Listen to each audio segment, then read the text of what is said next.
ছোলা ভেজানো ছিল ওই যে। আর এটা নিয়েছি আলু একটা সিদ্ধ ছিল, তা একটু শসা কেটে নিয়েছি, কাঁচা লঙ্কা, লেবু আর টমেটো। একটু পেঁয়াজ দেওয়া যায় কিন্তু খাবো না, কালকে সোমবার করব।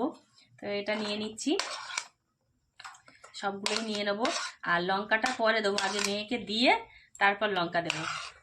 ও লঙ্কা একদমই খায় না, গালে পড়লে আর খাবে না, সেই জন্য সব নিয়ে নিয়েছি। এবার একটু লেবু চেপে দেবো, আর এর সঙ্গে একটু বিট লবণ দেবো,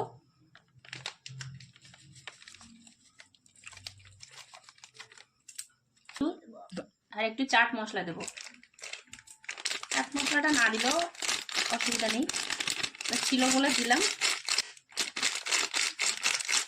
এতে একটু ঝুরি ভাজা আর একটু বাদাম দিলে, ভাজা বাদাম দিলে আরও টেস্টটা বেড়ে যায়, কিন্তু সেটা আপাতত এক্ষুনি আমার কাছে নেই বলে তো দিলাম না। এটাও ভালো লাগবে।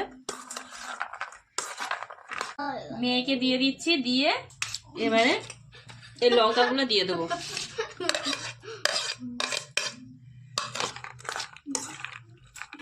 আমার বলো তো আমার এই যে ছোলা কাবলি বলো আর আলু কাবলি বলো রেডি হয়ে গেছে। এবার আমরা সবাই মিলে খাবো।